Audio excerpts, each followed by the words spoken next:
Hello again, friends. If we could all take our seats. We're getting to how do you guys feel about the experience so far? How are we doing? Yeah. We've had some really amazing speakers. I so appreciate the lived experience panel being willing to really share in depth some of the things that are happening with them and learn so much in the professional panel. So now I get this opportunity, which I'm so thankful and grateful that we've brought Joe Reid here to speak. Joe is 2021 Amazon National Best-Selling Author of Broken Like Me, founder and executive director of Broken People, an international mental health peer support group, community connections facilitator, NAMI in Kent County. This guy's got a resume, huh? Bachelor's in Criminal Justice, Business, and Social Science from Liberty University. And I have to tell you, I had the opportunity to get to spend some time with him and his family yesterday. These people are just so fun and just so easy to be around, so authentic. And I think you'll experience the same with me today, this authenticity and the integrity that comes with giving these kinds of speeches. So without further ado, I'd like to invite up Joe Reid. Thank you so much for being here. It was nice. Can you guys hear me okay? It was nice of you to say that we were all fun when you probably just met my wife and my daughter. Because they were pretty cool. I want to do an exercise with you before I get started. I saw this in an airport. I'm from Grand Rapids, Michigan, which is here. One of those states that could have voted better. And this is something they had a sensory room in the airport. And there were a lot of people around, and I took my wife and my daughter in there, and I just wanted to sit and quiet. And in one of the rooms, there was a pod, and they had a video playing, and they went through this thing called hand breathing. Anybody ever heard of hand breathing? I shared it with Rain. Yeah. So you can do this in your seat. I need to do this because I just need to calm down a little bit. And I'll show you how it works. So just hold your hand in front of you. You can hold it up if you want to. This is pretty cool. As I take my finger up, I'm going to breathe up. And as I come back down, I'm going to breathe down. And we're going to do it really slow.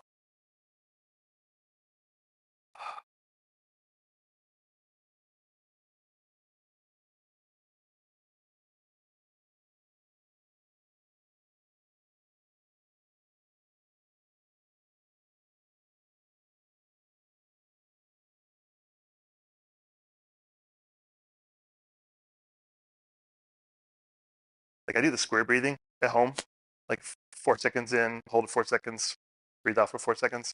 I was like, man, my hands are really sensitive in those areas. That's pretty wild.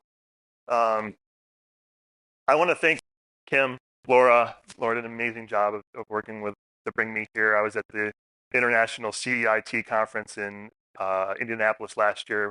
We happened to meet up and had a great conversation. And she's like, well, maybe somebody else will want to hear you talk. And it's just an honor to be here, and it's such a privilege. And I want you to know I'm not going to take it for granted. And that by the time I leave out of here, I'm going to barely be able to walk because I'm just going to leave it all on the floor here. I want to dedicate this presentation, and this is kind of hard for me, to Sam, Alex, and Morty. Alex is a member of our in-person group. We have an international presence online of social media peer support. She lost her brother Alex to suicide on January 23rd, and her dog Morty to cancer on February 23rd. So I told her I wanted to honor her today and just make her story known to you a little bit because she's a blessing to me. She, on May 18th, will be 1 year free, alcohol free. She just got her driver's license back. And in November, she will be 7 years meth free. So I asked somebody here, what is the more difficult addiction to get rid of? Alcohol. And she's killing it. So I'm Joseph Reid. I'm the founder and executive of Broken People Peer Supports, international mental health peer support. We're in 43 countries. I want to give you a little story about me, like who I am and why the name Broken People. 28. I've been married 28 years this June. Sorry, I had to stumble over the month, but things stayed. I have 4 kids. I just had a granddaughter 5 months ago, Abigail Joy. I've been with FedEx for 27 years. I'm currently part-time while I do this thing I'm doing, whatever this is, full-time. And, I'm the founder of this thing. The reason I call it Broken People is, and this could be offensive to some people, but when I'm struggling and I'm trying to communicate with other people,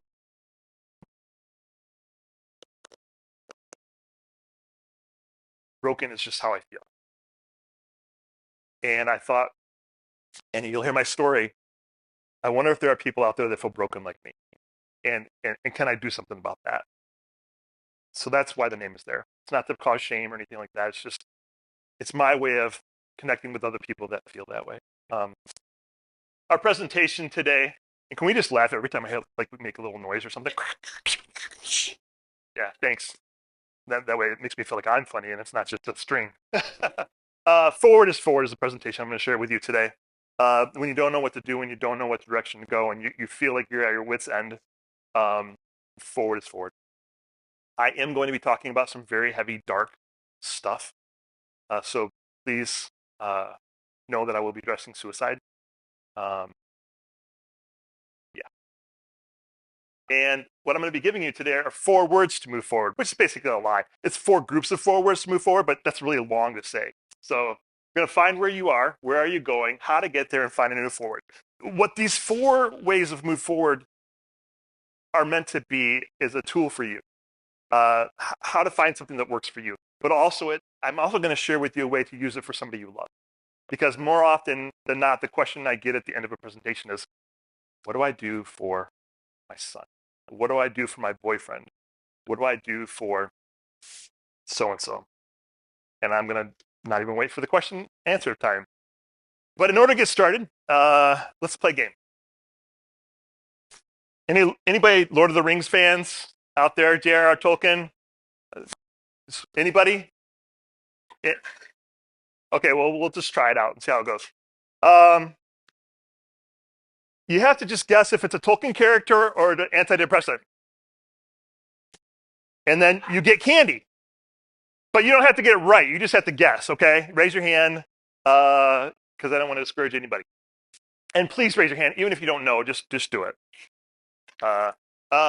So, first one, Bilbo. Just raise your hands. Yes, young lady. It's a Tolkien character. Are you certain of this? And survey says Tolkien character, yes. Excellent, nailed it. All right, here we go. Prozac, all the way in the back here. I told the camera guys I'm going to make them work for it today. I can't, I'm so nervous. Like, who? Are you sure? Okay. Hi there. Hi, Mom. Prozac. So my son's name is Zach. Good job, by the way. And I always joke about are we Prozac or are we anti-Zach? Well, of course we're Prozac. Desireel. Yes. Nailed it. Wow. Good job. And Elendil. All the way in the back. Incoming! Yeah! Wow, we're batting 1,000 right now. This is supposed to be fun. It's like my run when people don't get it right. Orphan. Orphan? Yeah, Yeah! Okay, character. Yeah! Nailed it. What's that?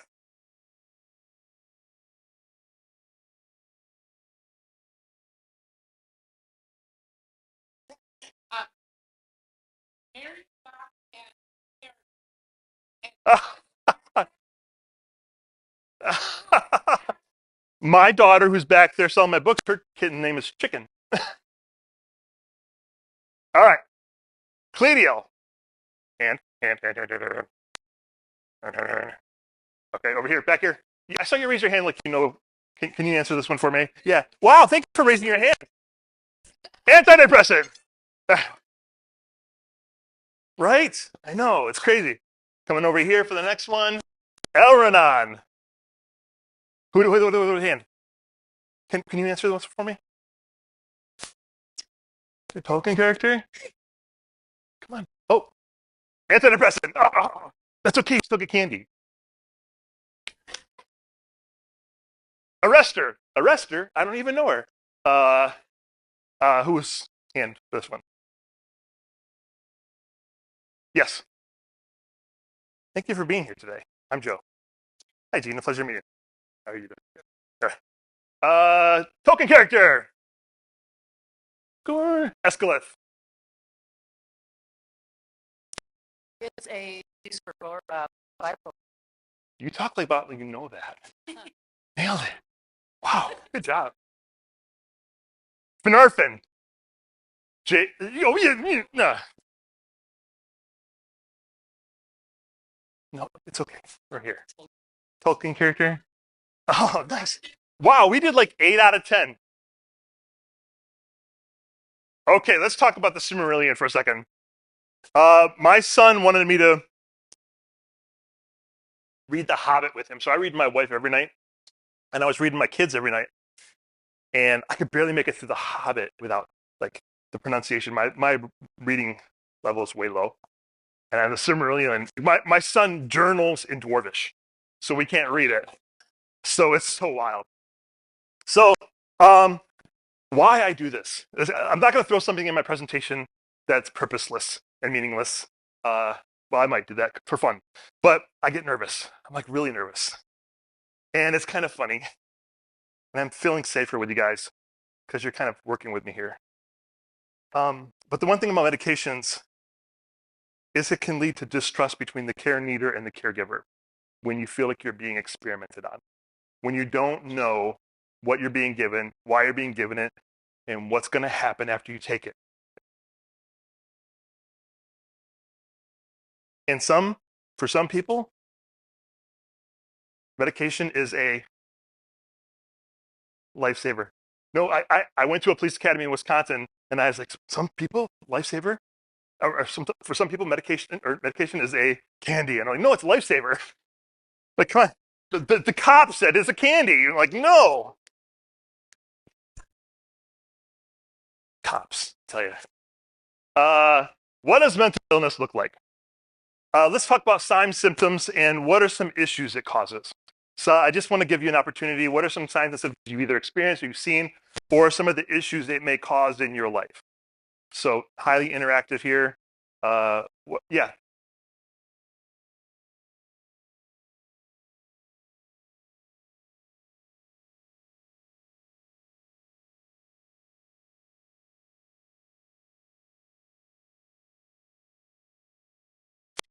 Yeah.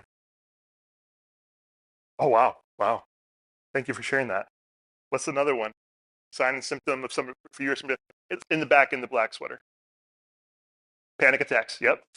What does that for yourself or someone you love? Yeah.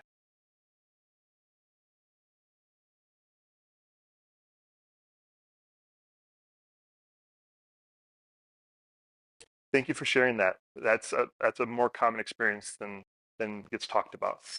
Mr. Suit, which I'm thoroughly like loving it. By the way, the whole thing is just working for me.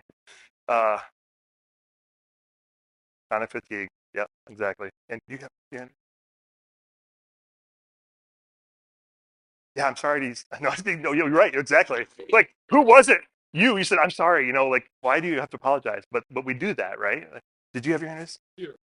Fear. Say a little bit more about that, if you would.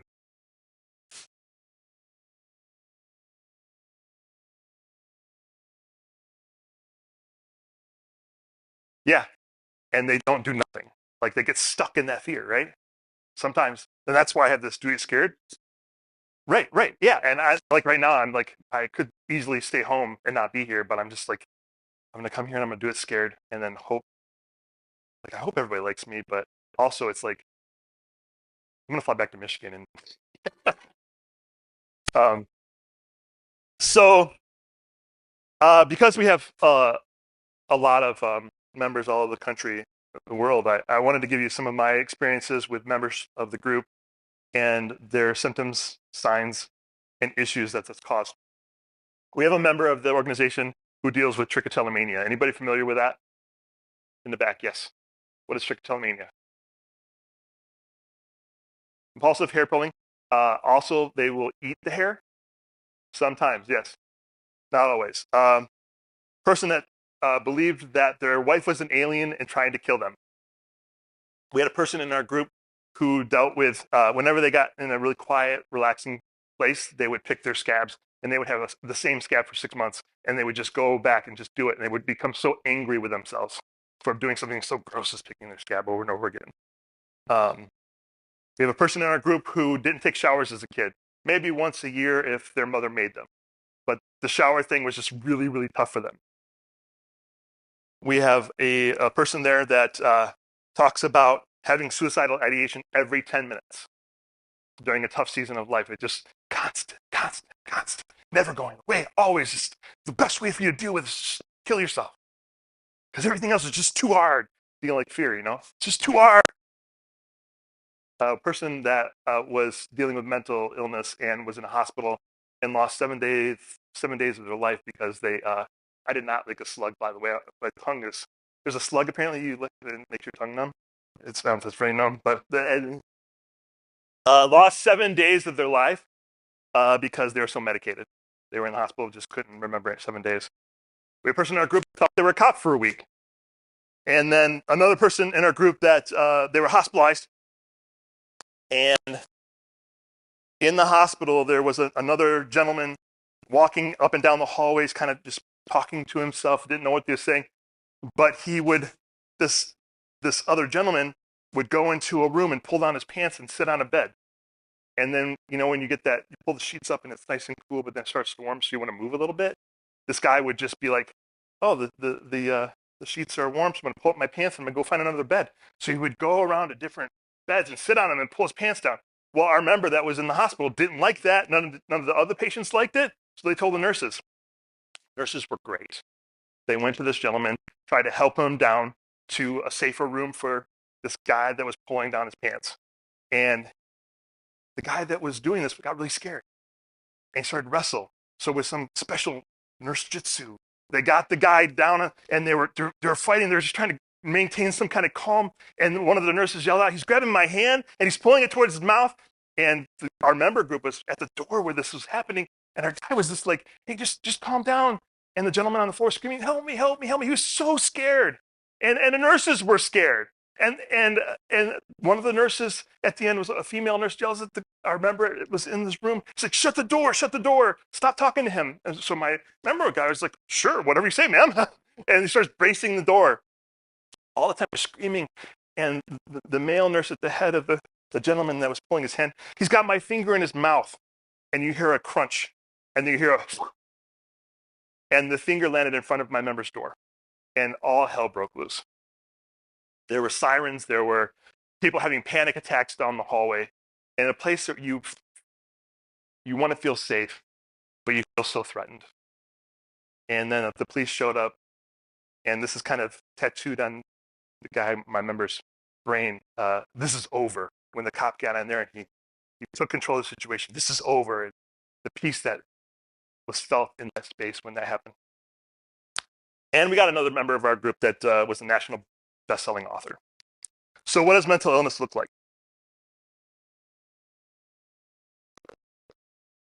Sweet tea. It looks like me.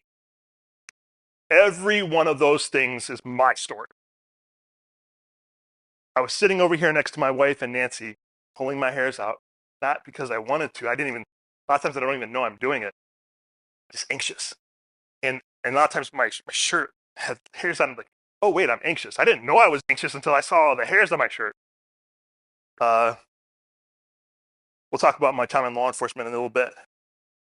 But being in that room on the other side with that finger laying there and everybody screaming and crying. I was the same visit in the hospital. I got my bill the night before I left. They gave me the bill. The thing is, one of the myths we face, and some of the myths I'm going to address today are myths that I tell myself, okay? That you can never do anything great. Freaking wrote a book. I mean, that's enough. But then to be number one on Amazon, a number one new release in several categories,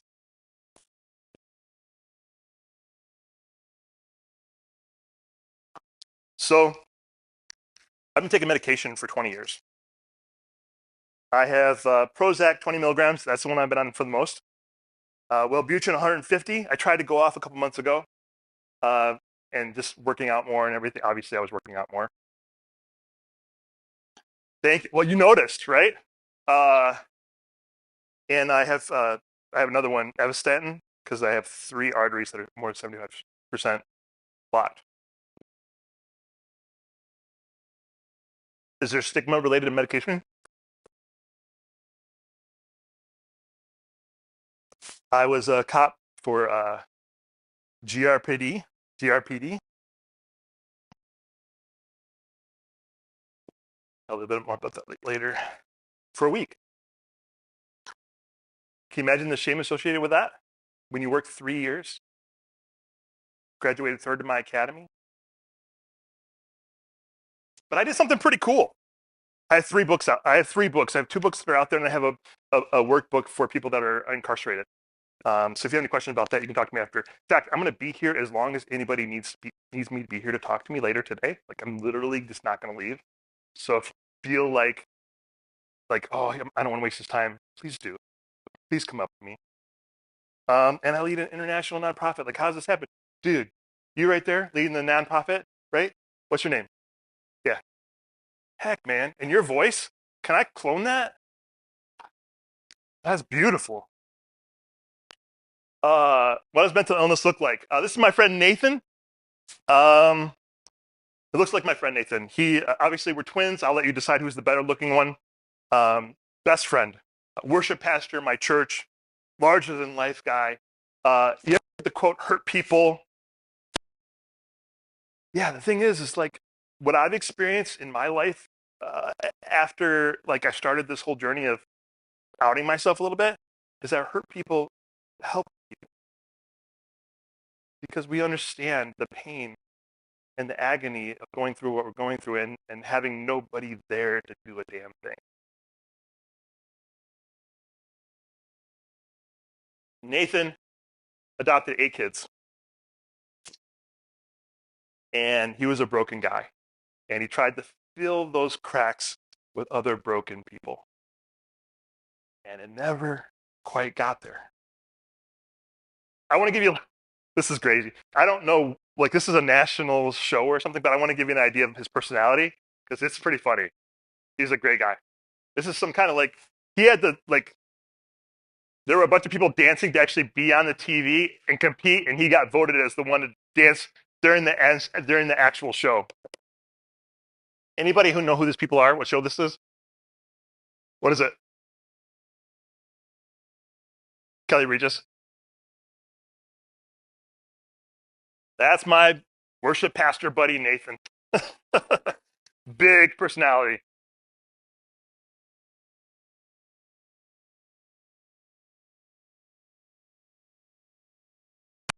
His wife is like in the front row, which is, if just don't watch me there in this whole presentation. Watch my wife and just be like this the whole time.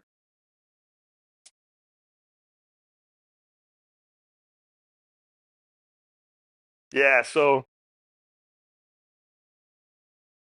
I love watching this part. Okay, so again, we're gonna talk about forward is forward today. When you feel lost and you feel overwhelmed, you don't know where to go, move forward. You don't know which direction is forward. Well, forward is forward. It's really, really that simple.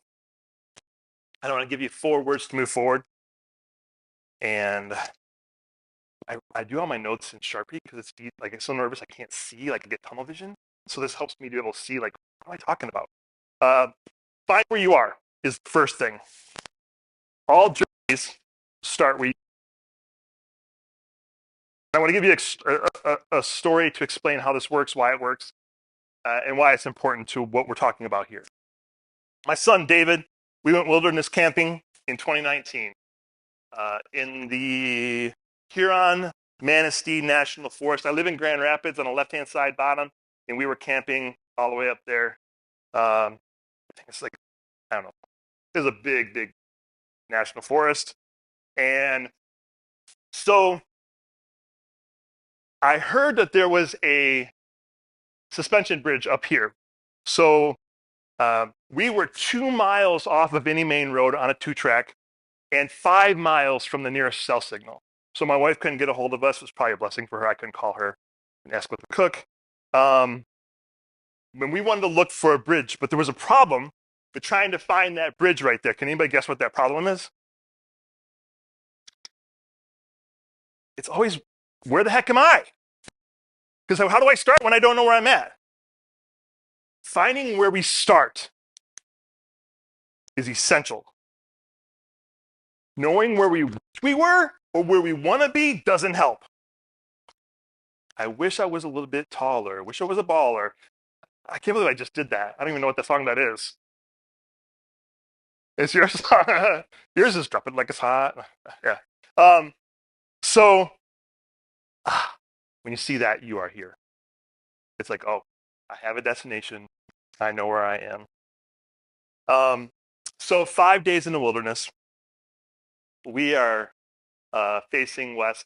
There's a bluff that goes down 100 feet over the Manistee River. We went to bed with sunrise in our tents. This is pretty cool. The third day we went on the hike, 11 miles estimated. I didn't really know. And this log kind of crosses Slagle Creek, and I thought it was just really cool to kind of capture a picture of that.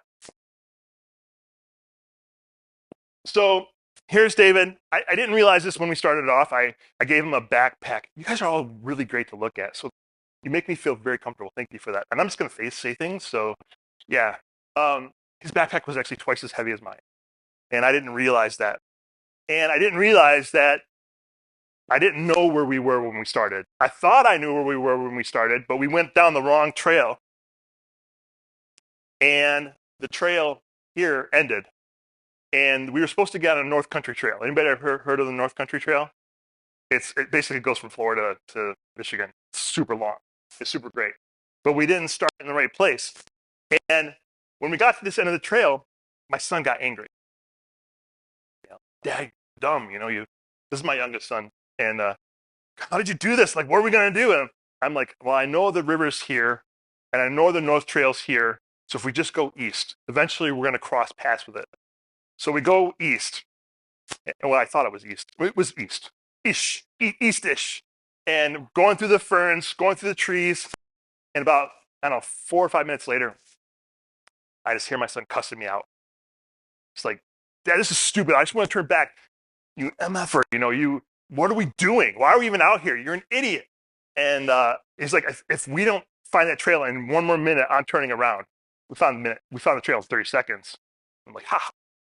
And so we're going down the trail, and he's still cussing me out. He's still getting angry. And finally we get to this one turn, and he just sits down. And he was done. He was complaining. He's like, I'm not going any farther. And my question to you is, and we're going to talk about this, is what do you do when forward is no longer an option? What do you do when you come to a place where somebody is telling you no? I want to give you another example. Anybody ever remember malls? Yeah. So let's examine, let's pretend you got to pee, okay? Like, what do you look for on this? Like, you're in the center of the mall, you find the map, like, I got to pee. What do you look for? The little icons with the guy and the girl, right? Look for those little funky icons. What's the problem with this? What's that? They're all off the main course. Somebody else sit up over here. Where are you? Right? Just because you find out where you want to be doesn't mean the journey has started. Then you see it. Whew. You ever been in a mall or a airport, or I was in the Denver airport, just, like, where's the bathroom? And you get this relief of, I know where I'm at. I know where I want to be. This might seem a little weird, but roll with me here for a second. What if you're in crisis and you got to pee really bad? Like, you had some extra cheese, you're lactose intolerant, something's going on, you got to find the bathroom. I want you to think about what changes when you're in crisis like that and you got to use the bathroom. And we're going to sidestep the story and just talk about what crisis looks like.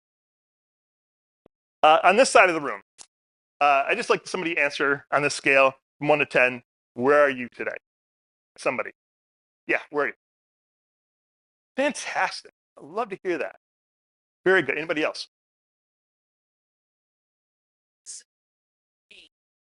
Fantastic. Now let's go over here. You guys, where are you at on the scale? Yeah. 4. I can't make that face. Fantastic. Anybody else? 3, 4. These scales are made by professionals. And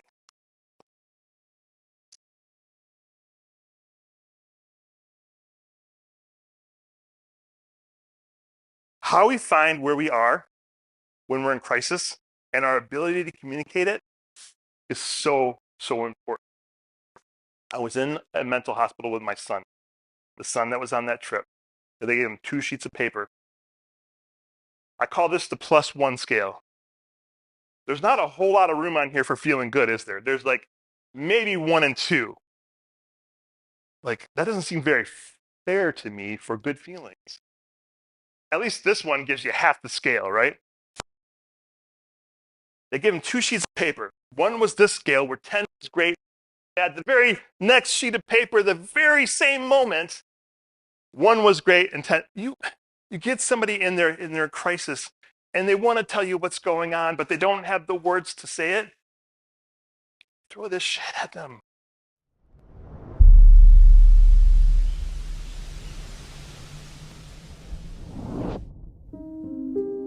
I understand what it's like to be in crisis.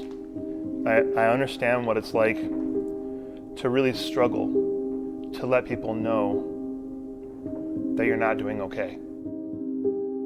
So my name is Joseph Reid, Executive Director of Broken People, and I have major depressive disorder.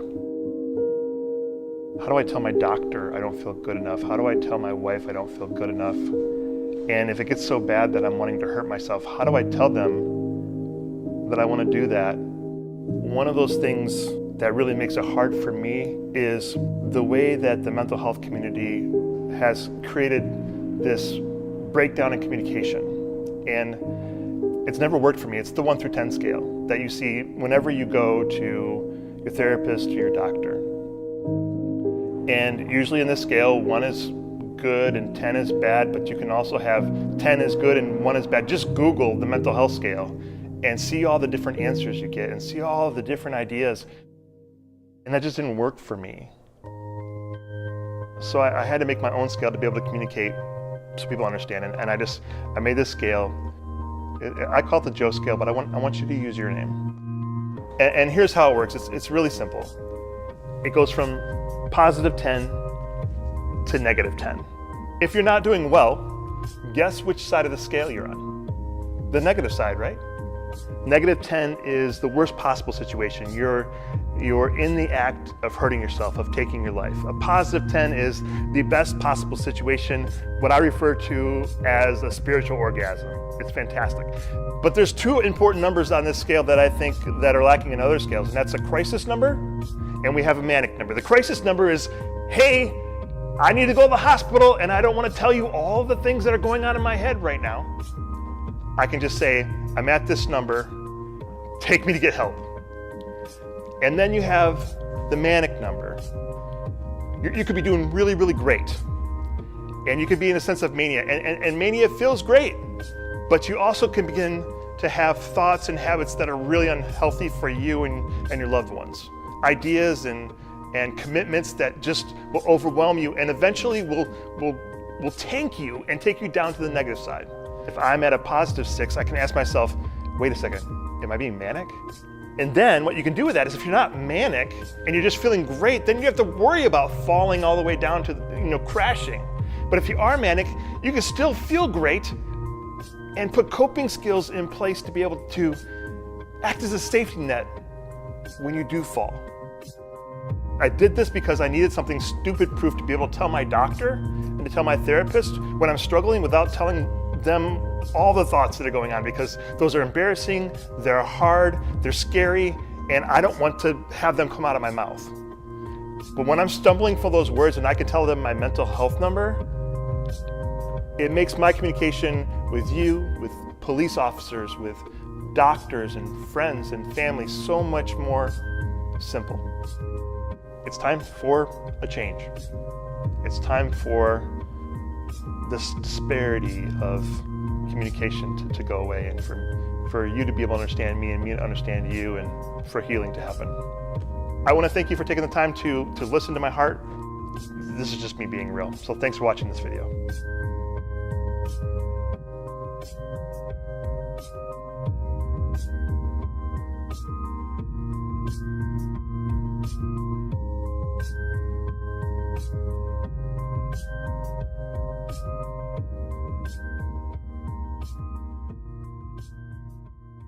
I had a friend that went to Ireland, and on his way there, he was with his wife, who's a therapist, and he was there with a couple of their friends. And on his way there, he started feeling some knee pain. Got off the plane. They ended up going to a med center and got some antibiotics. Went back to his hotel there in Ireland, and somewhere in the middle of the night, he started babbling and not making any sense to his wife. And he was like texting me too from Ireland, and I was like, what's going on? It's like kind of random, like really emotional stuff that I didn't understand. And I get a call from his wife like 4 hours later, just weeping. She said, Joe, he was in that space, and the only thing that made sense to me is when he said, tell Joe I'm at a -7. He didn't have to say all the things. Like, I don't have to tell my wife. My wife doesn't want to hear when I want to put a gun to my head. She doesn't want to hear those things. I don't want to tell her those things. Her fear response to my depression is anger. And I don't want to put her through that. I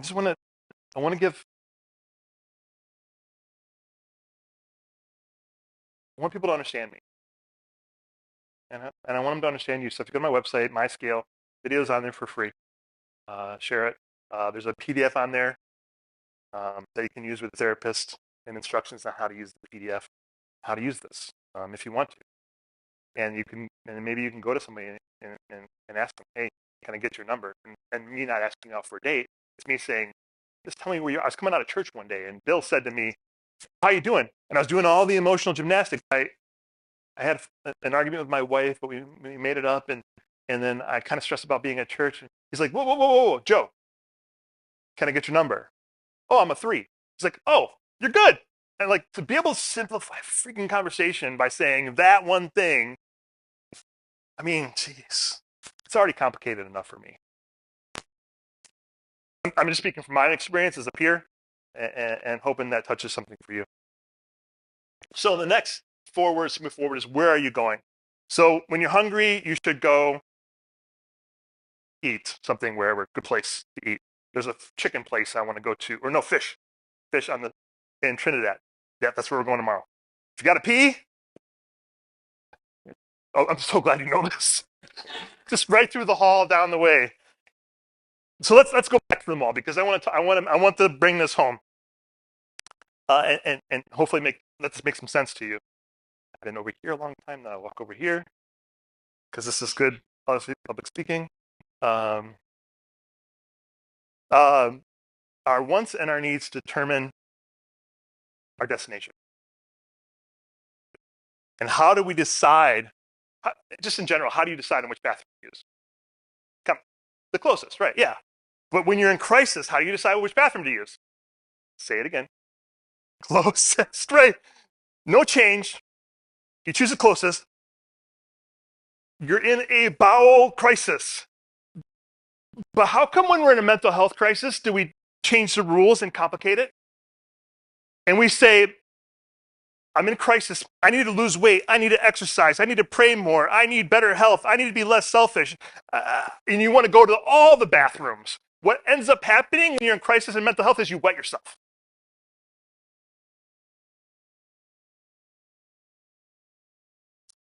You ever go to a bathroom? And I'm so sorry. I can call you Kim because you said I could, but you ever go to the bathroom and apologize before you go in? Hey, just want to let you know, or find the manager, something's about to happen in there. I am so sorry. How many of you all go to a friend and say to them, I don't want to be a burden? Or somebody will tell you, just tell somebody, I don't want to be a burden. When that's what the freaking friendship is for. That's the job description. That's a huge part of what it is. Knock up, Joe, I'm hurting. I get it. I'm glad you came to me. That was a flushing sound. I'm not any good at it, apparently. And some of you, sometimes the destination is, I just want to be happy. Henry David Thoreau, happiness is like a butterfly. The more you chase it, the more it will elude you. But if you turn your attention to other things, it will come and sit softly on your shoulder. I would love for happiness to be a destination for us. But it's an experience that we have. It's a sensation we have on our road to other places. The thing is that fear, shame, stigma, they get us trapped with a full bladder. We'd end up not going anywhere. Like you're talking about, fear keeping us stagnant and not moving. I have rules for myself. Like one rule is I never drive alone in a car with another woman. It's just a rule I can put out there. And another rule I have is if I'm scared of something and it's not unsafe, head down straight forward. I just move into it. And because a lot of times looking at it is too intimidating. My challenge is pick any goal. Pick one goal. Go at it. Pick the smallest goal. Make it as simple as possible. And begin to do with the moving the mountain, right? Pebble. Oh, I want to be like a bulldozer. You're not a bulldozer. You're not there yet. You're not this, you just got to get a little, you got to work up to, love that response. It's great. They're laughing. I don't know if they're laughing at me or what. But so often we say, I wish I was like so-and-so. And then we find ourselves not doing anything because we're not there yet. When you are where you are. And if you acknowledge that and you're honest about it, then you start taking little tiny steps. The tiniest. Great book, Atomic Habits. It's better than mine. Talks about tiny micro steps. If you have a ladder where the rungs are close together, it's so much easier to climb than the rungs being 6 feet apart. Let's take tiny steps. Pick anything. Find where you are. Where are you going? How to get there? What helps you? Interactive. What helps you with your emotional wellness? What are some things that you do that have been really helpful to you? What's that? Right. Not so much for my son, though. But where do you hike?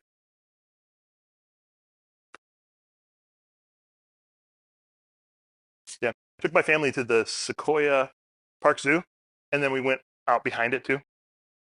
I might have fell and got my foot in the creek. But I found a really cool waterfall back there. That's really cool. What else do you do for emotional wellness? Yeah. Suit guy. Music. Okay. I know. It's not suit. It's a sports coat, but what kind of music? Reggae. Sweet. I was just telling my wife I can play the reggae drums this morning. And she's like, no. But I do the air drums really, really well. What is something else that works for you? Can I ask you? Gardening. Favorite flower, favorite plant? It's a hard one, yeah. She said gardening. Poppies?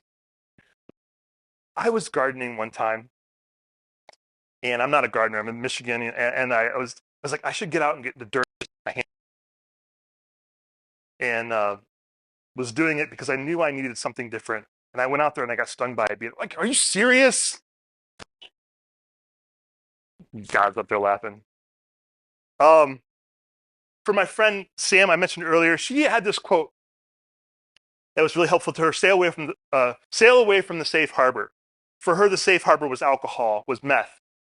It was something that she was used to that made her feel comfortable.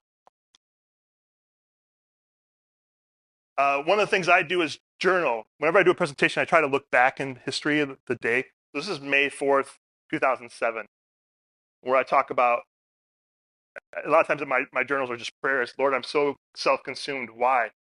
At the bottom, I say,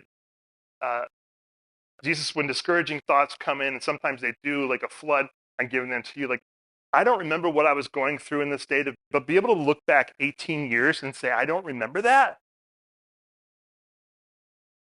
And it's encouraging me to journal right now, thinking that maybe what I'm going through right now, in a couple months, I won't remember what that is. It gets the junk that's stuck in here. And everybody have an idea that's in here, but then you say it out loud, like, oh, that's not good. I say, like when my wife said, oh, I want to marry him. And she's like, yeah, right. It was the other guy, actually. Having, having a good journal. This is one that was gifted me from my aunt, or my mother-in-law, and it's handmade paper. I showed Caleb it the other day. Don't read that. Having something you'd be proud of to hold and experience and feel, it makes journaling a lot easier. Having a pen that you enjoy writing with. I actually spend time writing about this in my book, G2.07. Can I get an amen from the church? This one right here is one journal I made available. If you're not a normal journaler, on the left-hand side, journal a sentence a day. Just write something, anything. Start small. And there's a little prompt up here. Prompting journals are great to get you thinking. Another way I journal is, these are kind of like the 4 pillars of my life. If you imagine a brick with the 4 sides, I know it has 6 sides, but let's just say 4 sides, the outsides. And if I worked on one thing in each one of these categories for me every day, imagine those bricks stacking up and building the person that I want to be. I think about who I want to be in the future in relationship to each one of these things. And I just do the tiniest thing I can do every day. And it's just one more brick. I've been doing this. What do you guess, babe? How long do you think I've been doing this? 10, 15 years? I don't do it every day. I don't journal every day. There's no rules for it. I have a chapter in my book, spoiler alert, rules for journaling, 3 blank pages. Amazon hated having 3 blank pages in my book, but it's really cool. There are no rules. I just did this what was that? What do they know? Exactly. And who are they anyways? Them.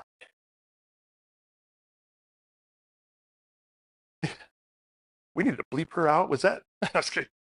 My friend Nathan, another thing I do for very intentional. And my first hospitalization, which is the story I shared with you, this is back 2001 with the guy with the finger. I got the bill. A lot of things have way improved. And mental hospitals are so much more safer, calming. They really get it. There's a lot of great things happening. So I didn't mean to scare you from that. But since then, I've been back to the hospital a few times. And when I went back, I was very scared. But I had we were talking about in this lived panel experience, having that support system, the commonality with having the people around you. I have a thing called intentional best friends. So I'll just at you real quick. Every Thanksgiving, I think about the most important people in my life. And I pick a small group of them. It used to be 10, but that became too many. Now I have 4. And I write them a letter on Thanksgiving Day. I seal it in wax. And I just ask them, will you do this next year with me? If ever during this next year I need anything, can I come to you at any time of the day? Can you be my go-to? And, very important part, if you need anything, will you come to me? All too often we have relationships that are not balanced. You give too much or you take too much. A root word of relationship is relate. If you don't relate, if there's not that balance, the ship of the relationship don't float.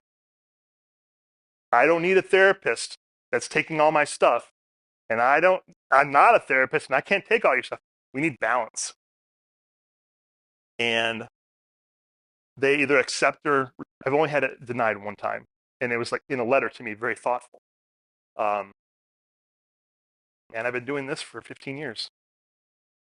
And a lot of times the names repeat. The next Thanksgiving, it's for the four guys I have right now have been the same four guys for 4 years. This last year, I wanted to do something a little bit extra special. Gave them a key to my house, and I put it in a shadow box. And I say, I trust the lives of my family with you. I want to finish the story about my son David. You guys remember camping, cussing me out? David's sitting down, and I asked him 2 days ago. He is not 21 yet. What happened? What do you remember from that? He's like, Dad, I was scared. And the whole time I thought it was me. I was doing something wrong. And he was scared. And his fear response was lashing out at me.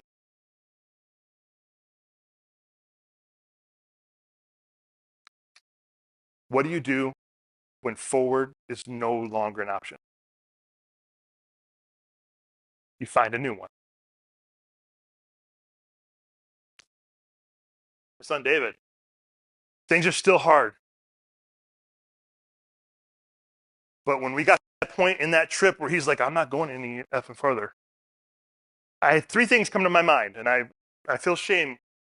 First one, punch him in the face because he's being so rude. My grandpa did that to my uncle. And I was just like, okay, how do I see that playing out? Second one was to go on. He sees it going. The second one was to go out on without him the rest of the trip and leave him there. But I would have been feared. I would have been scared for him. I would have worried. I already felt bad for him. But I pivoted and I found a new forward. Because when we turn around and we find a new forward, we're not going backwards. We're finding a different forward to move forward in that relationship because it matters to me. When I was a cop for a week, this is the day I got sworn in. I didn't know 7 days later, I would hear them say, we don't want you. And honestly, I wasn't cut out for it. I probably would have done more harm than good. My daughter, Olivia, who has our granddaughter now, is in the arms, my wife. The shame that I held on to forever of not wanting to, you tell somebody you were a cop. How long were you a cop? 36 hours. Can I share a myth? I'm sharing myths that happen in here. And this one will be complicated for you, so let me explain it. You can do anything you put your mind to. That's a very dangerous myth with people in my situation. Are you saying I didn't try hard enough? You say I didn't jump through I moved my family across the state. I went to an academy. I went to a college.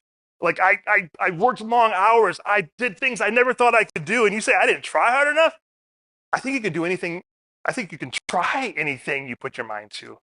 But to say that you're going to succeed at it, man, I don't know.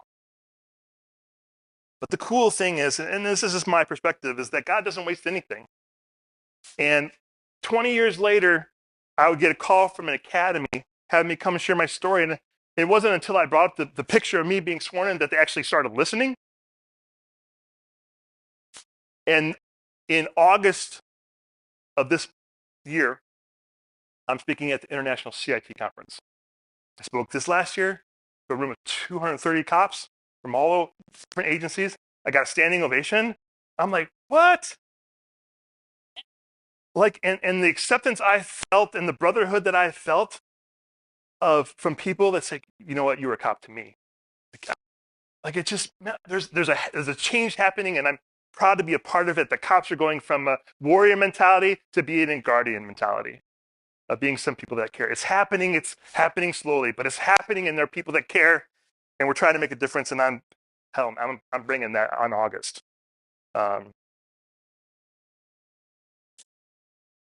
How do you move forward when your friend you love struggles so much?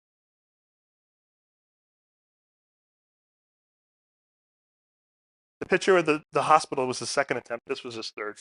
Third time's the charm, I guess. You got to find a new Ford. I lost him. Like my wife, she loves me, but the hearing the things is just too hard. And she, talk to Nathan. She didn't like Nathan. Nathan didn't like her, but they always encouraged their relationships. And I lost that. How do I connect to the world?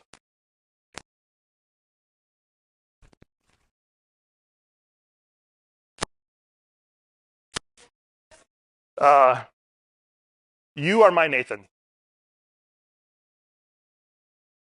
This is a space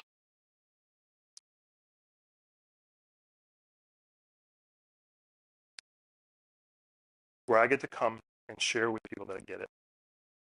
Because you're here because you want to be. You're here because you either struggle or somebody else you know struggles. And it matters. I love the commandment to love your neighbor as yourself. And one of the things I never really grasped when I was a younger kid was that this sets a high bar for me. It says my capacity and my ability to love other people is really limited by how well and how much I love myself.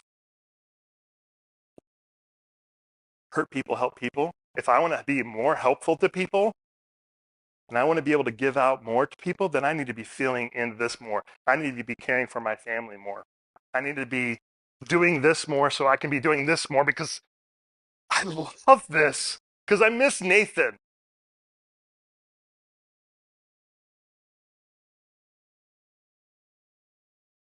Myth up here. We won't or we can't overcome. Bullshit. Your future starts here. In this space. Every time you think about it, your future is here. Here's a tip. Simple tip. Just slow down. Slow down. Mindfulness, you've heard of it. Just be where you are. Go out to dinner tonight. Slow down. Think about that bite you're chewing and just eat it. Think about the people you're with in the room. Just be completely where you are.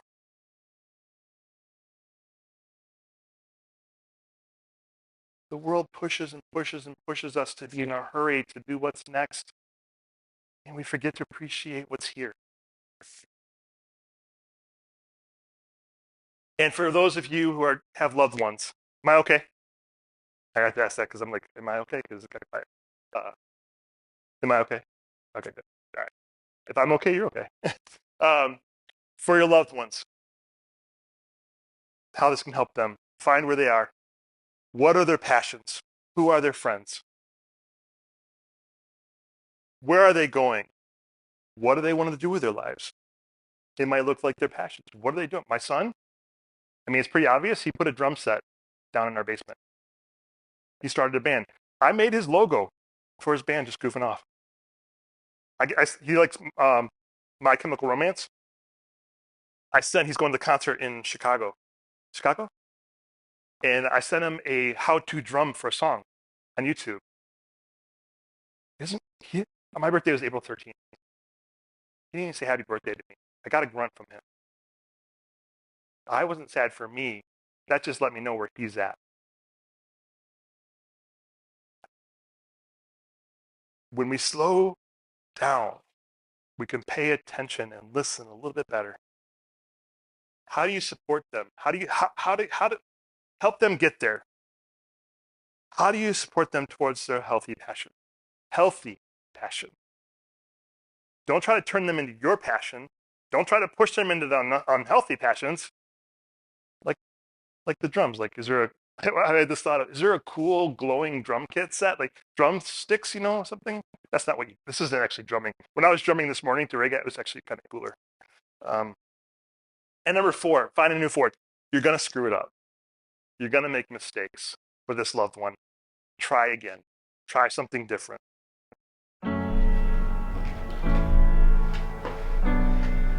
Hey everyone, this is Sam. I just wanted to say thanks for coming. I really appreciate you taking the time out of your day to listen to Joe and the presentation and hear what he had to share. I lost my brother on January 23rd to suicide, and then I lost my dog February 23rd to cancer. I would say the hardest part for me with losing Alex is the fact that we both struggled with substances, and I have found recovery, and he did not get that opportunity. He started working when he was 15, and he provided for our family. Every time I was in therapy, he was at work. He could have been getting the help that he needed. Being in recovery through these last couple months has been very hard. If there's one thing that I've been leaning on to get me through this, it's the quote, "sail away from the safe harbor." The safe harbor sometimes can be something that's unhealthy for you. My safe harbor has been self-harm at times. It's been drugs, it's been alcohol. And I hold on to those crutches because I think that that's what's helping me. And it isn't until I take a step back or I sail away that I realize that's what's bringing me down. I don't know you. I don't know your background. But I do know that substance use and mental health issues can happen to anybody. At some point, it probably will affect you. Not maybe you directly, but somebody you know. So keep an open mind when you do see people struggling and try your best to help. If you are dealing with suicidal thoughts, when you're in that moment, you don't want to reach out. Try to reach out. There are people out there that are willing to help and listen and acknowledge you in the way that they should. And you are worthy of being loved and being helped, regardless of anything else. You are worthy, I promise.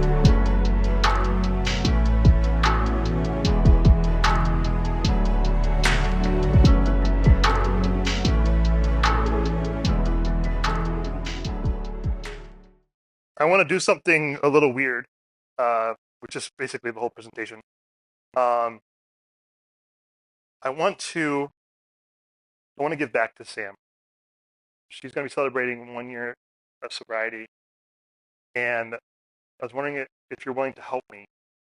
I'd like to put her picture up back in the background, and if we could all just be willing to turn around, and if we could have somebody take a picture and just make a heart. And and if you don't want to be in the picture, please go to the side of the room. I understand that, but if you're willing to do that with me, I would love to be able to send that to her, because she did this only for this presentation, and just a month after her situation. So can we? Thank you. Can we just and no hard feelings to anybody that would want to not be in the picture. I totally understand. So I want to pull up this picture right here. And can we just all stand up and turn around? And can we get somebody on the camera? Yeah. And then I'm going to hit. Can you?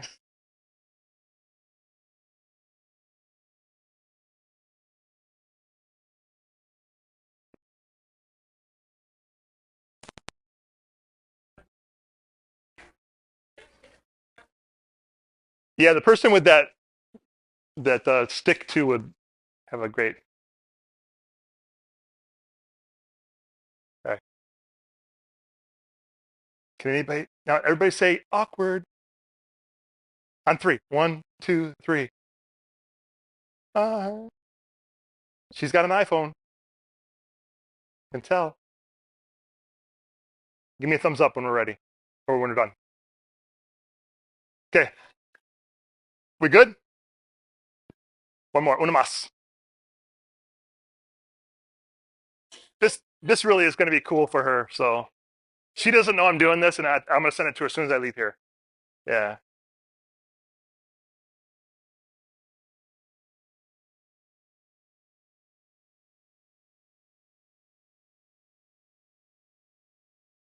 Excellent day. Look at you. If you could grab my email from the back and send that, or Laura, have her text that to me, okay? Thank you. And I'm going to text it to her. Okay. Man, I went a little bit long. I'm sorry. So funny story. The video of me and the youth school took 9 hours to do that 4-minute.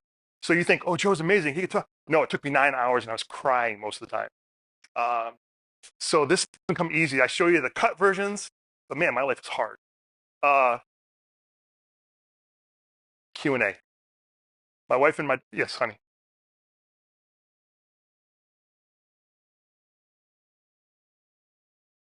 The end of the story with David. Oh, so we turned around. Yeah, I wanted to punch him. It didn't end with that. Yeah, we turned around on the path. We went back to camp, and I found my new Ford, and we had a great camping trip. And had I punched him, like we just wouldn't have a relationship. And had I left him behind, the guilt I would feel. Like, and I'm just doing little things, and it's still hard. He kicked over a 10-gallon fish tank, and we had to call the police. CIT trained officers came, and they were amazing. They let me in the room, and we just talked with them together. And there's good stuff happening. More good stuff needs to happen, and it can only start. Anything else? All right, Q&A. My wife and my daughter are here. Can you guys come up here, Anna, Melissa? And yeah, right. Yeah, so I have 4 kids. This is my youngest daughter. She wrote the first chapter of my book. That's the only one worth reading. The forward, I say it's the first chapter. If there are any questions, they're open books. I'm open book. And if not, yeah. So are there any questions for me or my wife? Yeah. Suit guy. Sorry. The jeans guy.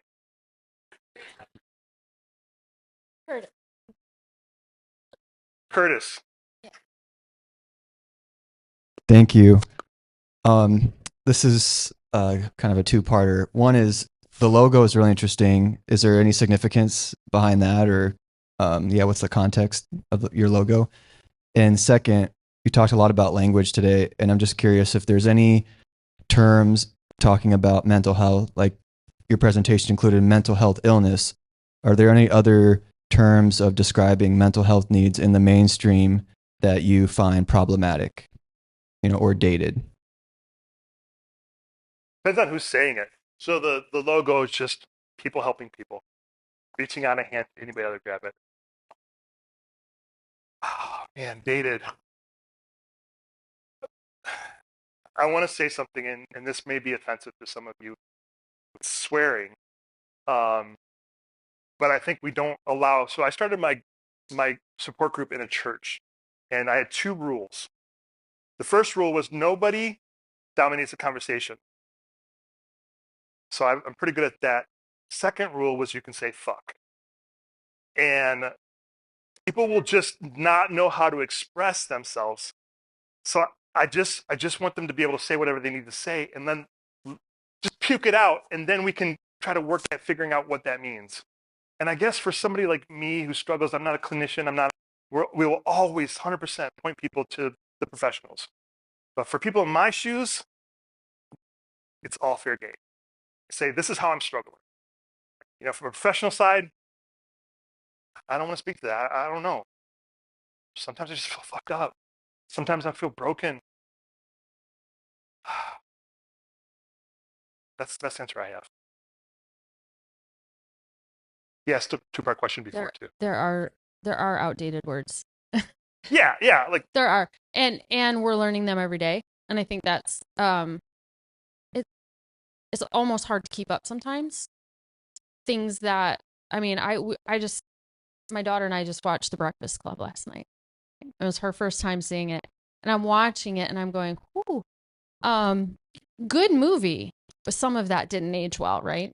And some of the things that are talked about or said in the capacity of 1984 in 2025, we're like, what? So what I think I hear you saying is relating to the term mental illness, and I think that is it's a very large spectrum of, we all have mental health of one nature or another. My mental health may be healthy right now, but it's not always healthy. So I think we're learning. what's the right thing to say? How do we create a space that is Yeah, and how can we do that if we yeah. don't talk to each other? Yeah. Like, how can we do that if I don't have a community of people behind me? How can we do that in Congress if there's a freaking big line there between white side and left side? Pisses me off. Sorry. Not sorry. All right. ¿Tienes preguntas? You have to wait for Kim. I'm not that, but not that. I actually don't have a question. I just have a comment. I just wanted to say thank you. It's really moving to hear somebody that is just really authentic. I think that in public health, we have a lot of people telling us what we should and shouldn't be saying and doing to our community members. And a lot of times that comes from people who have never experienced what our community members are going through. So I just wanted to say thank you for being who you are. I'm extremely moved You work in by community mental health? what? You work in community mental health? Yeah, I'm a safe care. Thank you. Thank you.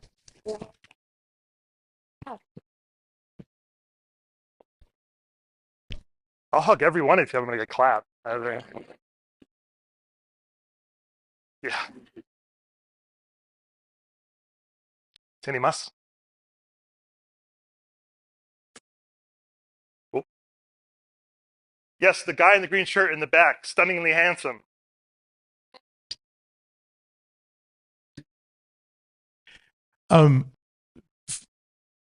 For the family, from that perspective, what is it like watching him speak and do these sorts of presentations?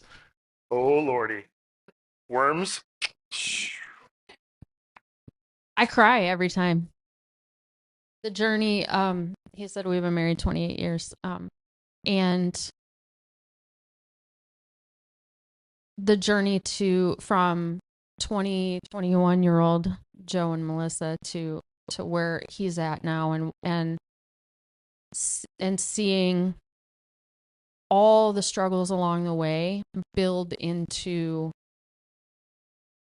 this space where people are like, thank you, right? Like I see it every day. But yeah, every time I see him on, speaking, it takes my brain back to, oh. And he said my fear response is anger. So it's good for me to sit and hear versus like living it. I've broken a fan or two from like, can you just, right? So, yeah, my first hospitalization, actually, she gave me an ultimatum. Like, I gave his home mom from one. FedEx, and she's like, you either go to the hospital or they're coming to get you. And I was like, no, I'm okay. Yeah, she's a pistol. Beautiful pistol. Something that I said in the forward was I didn't experience his mental illness. I didn't know it was there. Like, as a kid, he was just playful. He worked for FedEx. He'd bring his FedEx truck home and he'd give us a tour, and he would go to our school and he'd sing songs at school and like chase all the kids at recess. I had no idea. And so that was Couldn't tell from that was my experience with it, was that I didn't experience it. But until I got older, and genetics, and I'm daddy's girl, so I experienced everything he experienced, and so seeing him here going through the things he's gone through, I just am like, it's so hopeful, because I know what it's like. I'm sure a lot of you know what it's like, and you don't think that you're worth crap. Like, you don't think you can do anything, and you've got all these negative assumptions about yourself. So to see him up here, see him scared, like his shirt says, do it scared. Everything he does it scared. And so I've learned from him to run towards fear, and that if you don't think you can do it, you probably can do it. And that's, I mean, he said in his presentation, we can't do everything, but you have just as much potential to try as anybody else does. And I think of people like him who, I don't know if any of you have been on his website, but people used to call him Joe Booger because he was the kid that picked his nose at school. And he's also the guy up here. So not nobody's out, and I think the people that think they're out are the people that are really the most qualified to be in. So I feel hopeful, and I think if it weren't for him being up here, I might not be up here. So Yeah. I'm very thankful. And my kids are great. They all support me, but I do have one daughter that doesn't really believe mental illness. This is my fault. What I'm going through, my last hospitalization put a huge risk between her and I. And in her mind, I just need to try harder. I need to pray more. I need to be a better Christian. And just try. It's not perfect. That's one foot in front of the other. Good pair of shoes. Yeah, that's right. That's right.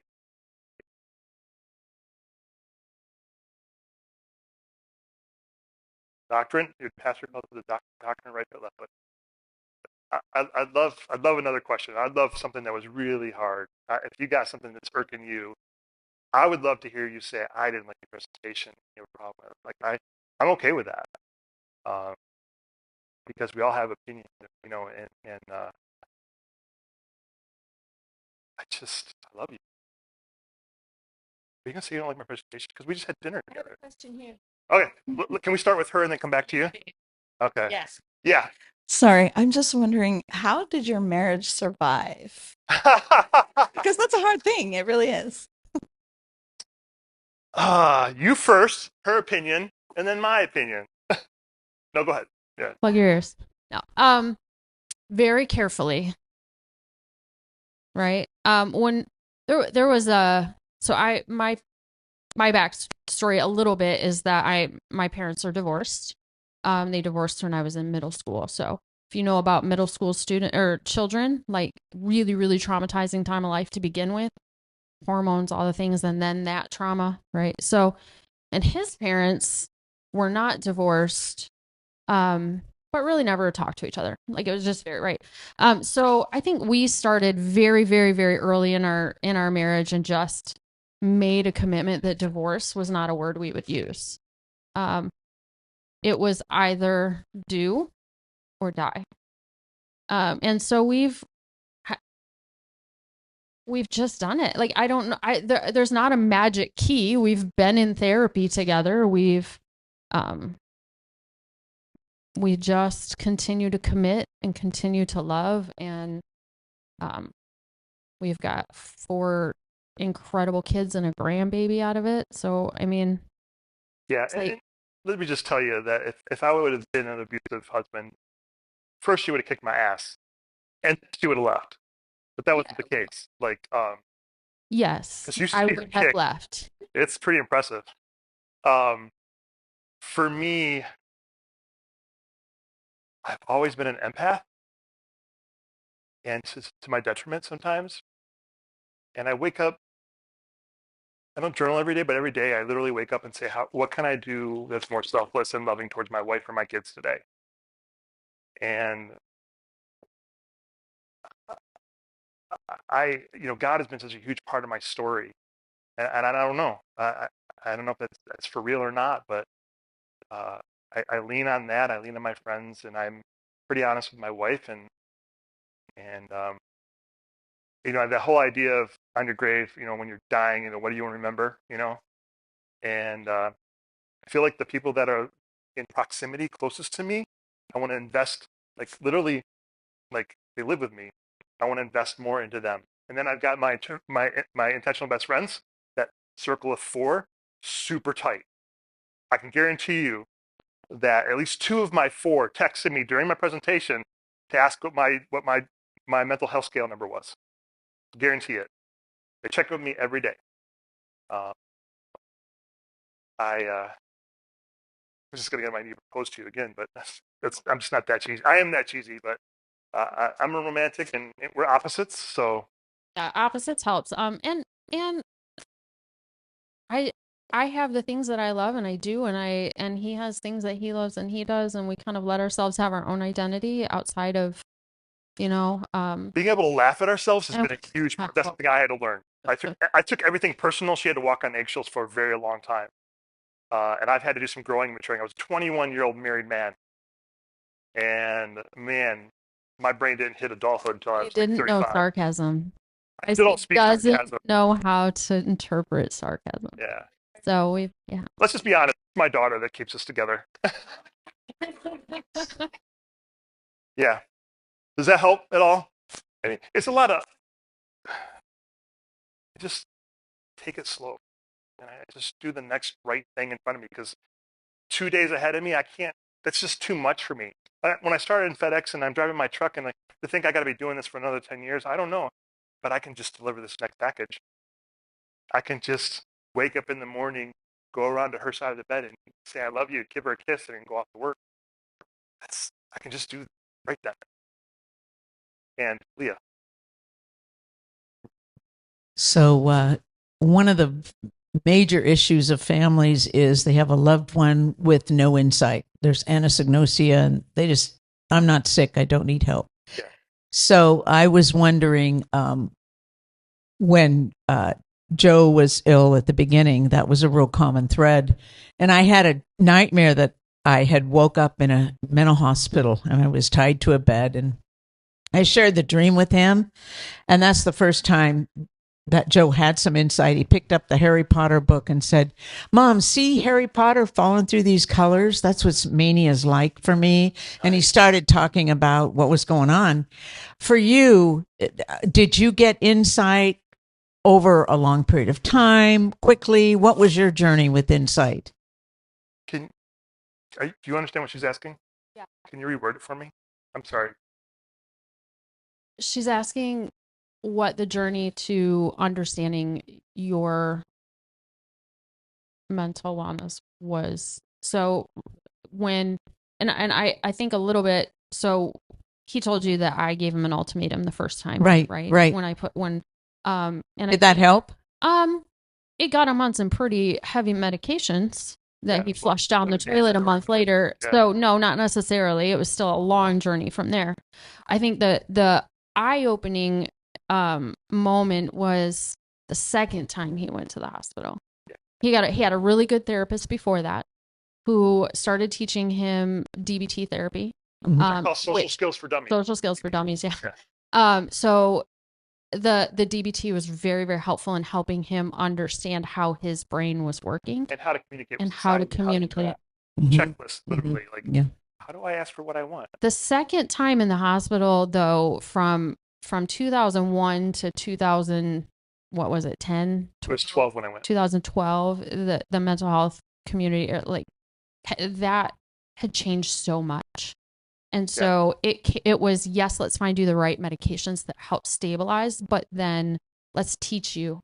And they just gave him tools after tools after tools. And I think that was more the turning point for him. Is that fair?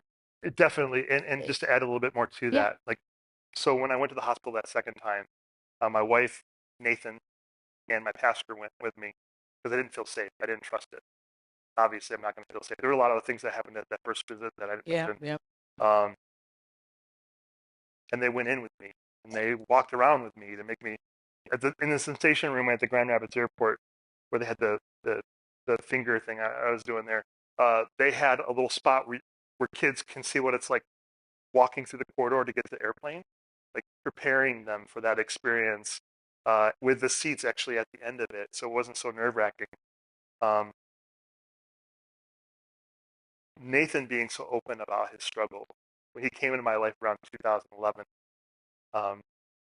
the day he died, I got a call from my friend on my FedEx route, and it was like scales fell from my eyes, and I'm just like, I can't do this shit anymore. I can't be this person I'm not. There's a lot of who I am that's still me.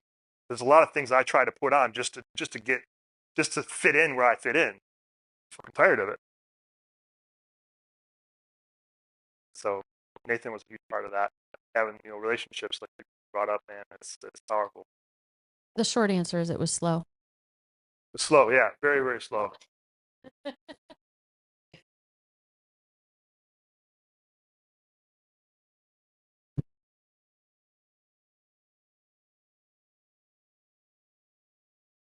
My question more has to do with your age. When did you start noticing symptoms within yourself?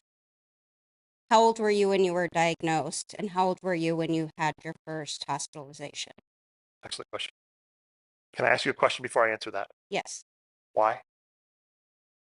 Because I work with people who are being diagnosed with different mental health disorders. I work a lot with youth. And so being able to hear other people's stories is sometimes makes it easier to see what's going on in somebody else to be able to Absolutely. assist them in that. And thank you for this question, and thank you for what you do. Second grade, my second grade teacher, Mrs. Payne, talked to my mom and dad, said, there's something different about Joe. Something's going on. He's really struggling. I grew up in a Pentecostal home, if anybody knows what that is. We just prayed for everything.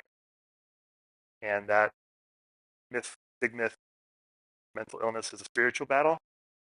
It's not. It's physical. You can bring, if you're a person of faith, you can bring that into it, and it certainly helps. But it's not demonic possession. It's not this shit that gets talked about all too often, especially what I grew up with. The second grade, they brought it up. My parents, there wasn't a whole lot of resources back in 1984, although the Tigers won that year. Yeah, and then I forgot the question. ADD. Diagnosed. Well, I was diagnosed as manic depression in 2001. Improper diagnosis. They drugged me the shit out of me, and it was just messed up. When I was sitting in front of the psychiatrist, he didn't even look at me, and I'm just like telling him, and no empathy, nothing. Just here's all your medication. Is this really what it's gonna be like? But then my DBT therapist worked with my primary care physician, which then worked with the hospital while I was in there, and they got me major depressive disorder, anxiety disorder. Had to go back a couple times to the hospital during that season to make sure all the meds were checked in right, and that was 2012. So 2012, I was 24 plus 12, 36 years old. So 25 to 36, we didn't know what the hell was going on, and I didn't want anything to do with mental health because of what I experienced in the hospital. Good answer? Follow up to that though. So where in that did you go to the police academy and get hired? How did that play out? Yeah. So police academy in August of 1997 before.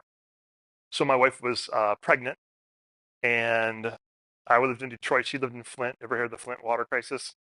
And we got married. I moved to Flint, and at the academy, graduated third in my class. Was really smart, but growing up how I did, very sheltered Christian home, I had no street smarts, nothing like that. And really, they were basically just all the things I was dealing with in my soul were being hidden by this culture of church that I couldn't really honestly reveal what was going on. Because who do you talk to? Any insight into that? And then, yeah. And then my extraordinarily long period as a police officer, 36 hours. That was before it was April of 1998, I became a police officer. August of 2001, I went to Kosovo right after the war between the Serbs and Albanians. And I worked with children there for a few weeks. And just really seeing all that destruction, dealing with the loss of the job, living in a city we moved from across the state, it all just kind of piled on, and I just lost it. Because I'm an empath. I care. I want to fix problems. I want to make a difference. Yeah.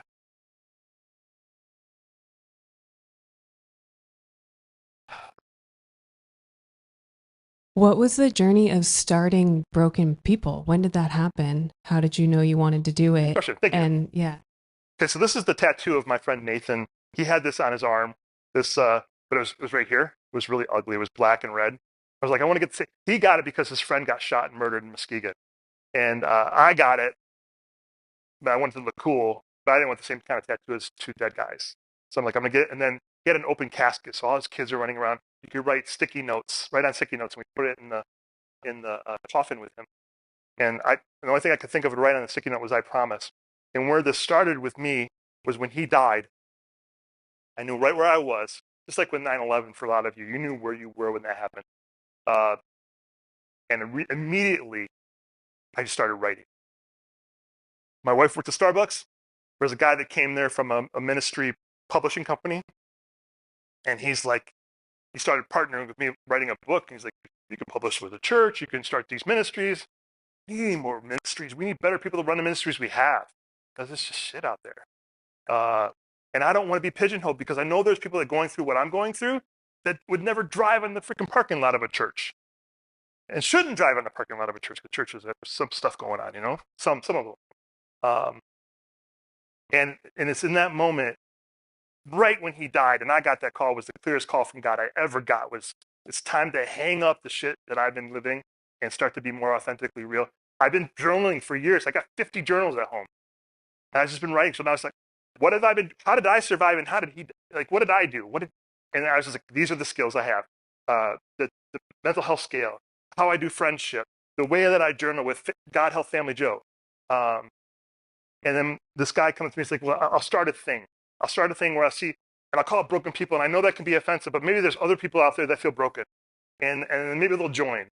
And then the church had small groups. I'm like, well, I'll start a small group. Maybe somebody will come, and it's just, for me too, it was like, what if nobody buys my book? My goal is to sell 10 books. My mom bought 9. I just need to sell 1 more.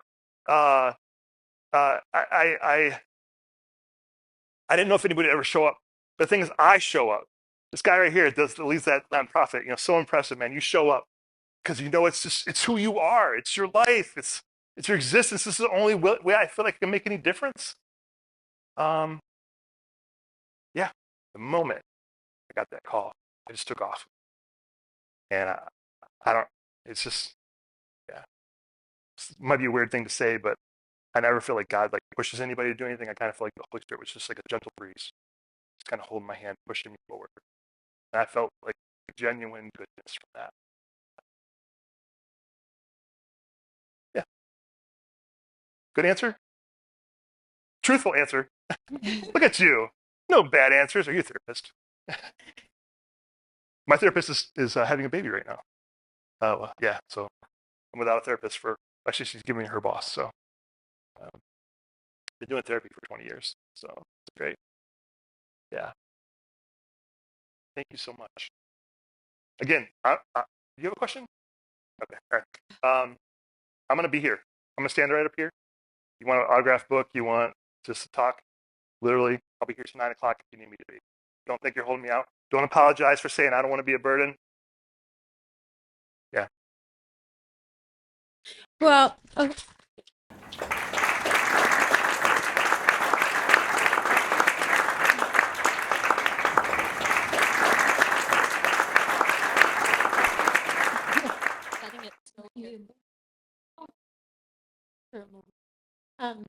I just want to thank everybody that came for coming today. This is a really important and critical topic for our community. And I appreciate everybody taking all of your time, all of your Sunday to come out and be here with us. I want to thank Laura, Jacob, Leah, all part of our dream team, made this happen. I want to thank our partners, NAMI, Behavioral Health Board, and Department of Health and Human Services, and all of our speakers. Let's keep the conversation going. And lastly,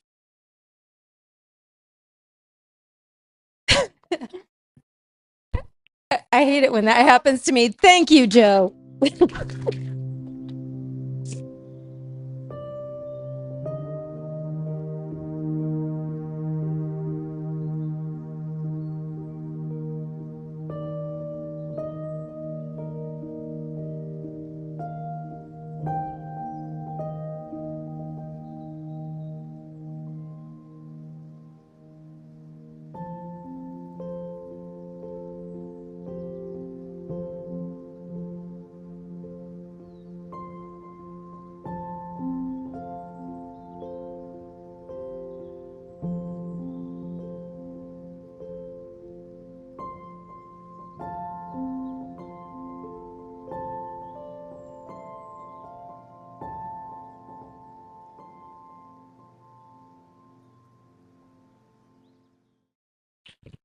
It's just such important work, you guys. And with that, we're adjourned.